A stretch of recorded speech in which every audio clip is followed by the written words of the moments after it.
शैतानिर रजीम बिस्मिल्लाहिर रहमानिर रहीम ववस्सना इंसाना बिवालिदिही हुस्ना मेरे काबिल सर्दे तमाम सहेलियों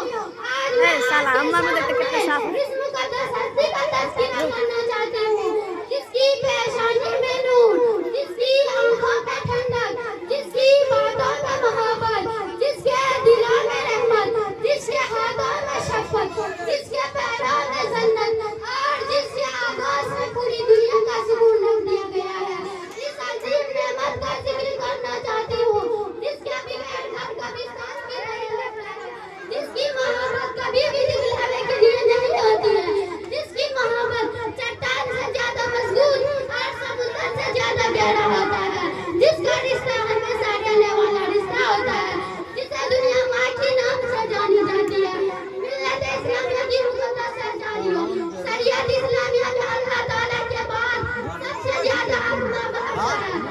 कुरान मजीद में अल्लाह रब्बुल इज्जत ने बेशुमार आयत में अपना हक बयान करने के बाद माँ बाप के हुकूक का जिक्र किया है। सूरत अन-निसा में अल्लाह ताला फरमाते हैं वअबुदू वला तुश्रिकू बिही व बिल वालिदैनि ihसाना,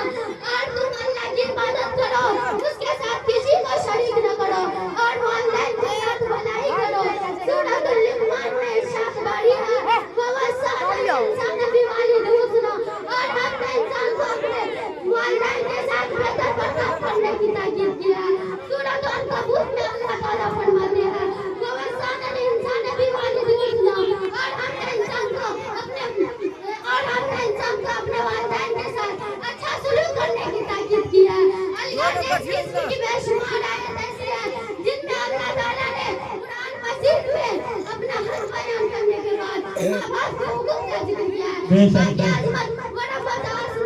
माँ की आज़मत का अंदाजा इससे भी लगाया जा सकता है कि अल्लाह ताला ने माँ बाप को डांट डपट और उनको उस तक के नसीब वाला फरमाया है। इरशाद बारी है वकज़ा रब्बुका अल्ला ताबुदू इल्ला इय्याहु व बिल वालिदैनि ihसाना इम्मा यबलुगन्ना इंदकल किबरा अहदुहुमा औ किलाहुमा फला तकुल लहुमा कौलन करीमा वाफ़िज़ लहुमा जुनाह ज़ुल्लता व कुल रब्बिरहमुहुमा कमा रब्बयानी सगीरा। इस आयत का मफ़हूम यह है कि अल्लाह ताला ने इंसान को यह हुक्म दिया है कि वह सिर्फ अल्लाह ताला की इबादत करे, उसके साथ किसी को शरीक न करे और वालिदैन के साथ भलाई करे। अगर वालिदैन में से दोनों या उनमें से कोई बुढ़ापे की उम्र को पहुंच जाए तो औलाद को इस बात की इजाजत नहीं है कि वह किसी बात पर गुस्सा होकर उनको उकसाए करे और ना ही झड़कने और डांटने की इजाजत दे, बल्कि औलाद को लाजिम है कि वह अपने माँ बाप के साथ नरमी से गुफ्तगू करे और औलाद को चाहिए कि वह अपने माँ बाप के साथ सबको रहमत से पेश आए और उनके लिए खुदा ताला दरबार ये दुआ करे कि अल्लाह जिस तरह मेरे वालिदैन ने मेरी बचपन में परवरिश की उसी तरह तुम मेरे वालिदैन पर बुढ़ापे में मेरा मुंह कड़ा फरमा। माँ की आज़मत और रहमत आसमान की बुलंदी व ज़मीन के सुतून से बढ़कर है। माँ के धूल में भी फूल उगते हैं। माँ एक ऐसी मीठी रोशनी है जिसमें ममता और मोहब्बत की कलियां मुस्कुराती है। माँ बड़ा शक्ति जिसके ताबन देखने के सामने ज़ार और मणि की रोशनी भी कम पड़ जाती है। माँ के नज़र आबरू का खुशगवार साया है। माँ का दिल सागिर से भी ज्यादा गहरा है जिसमें औलाद के सारे गम दुख दर्द छुप जाते हैं और पूरी दुनिया में कायनात में रहती है। लेकिन अफसोस सदा अफसोस जिस माँ ने औलाद को 9 महीने अपने पेट में रखकर बेपनाह मुसीबत हंसी से जन्म दिया, जिस माँ ने सीने से लगाकर दूध की शक्ल में औलाद को अपना खून खिलाया, जिस माँ ने खून कच्ची और गीली धरती पर सोकर औलाद को नर के बिस्तरों पर सुलाया, जिस माँ ने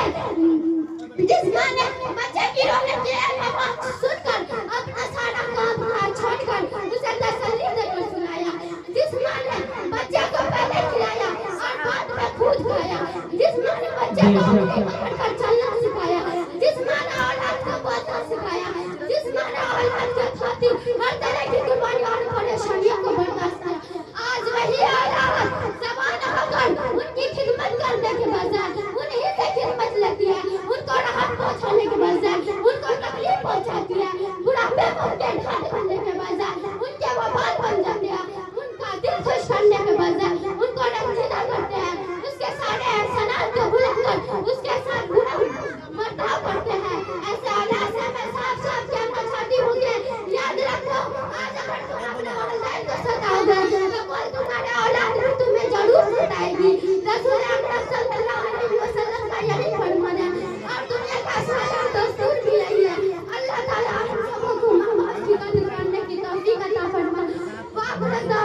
सुभान अल्लाह।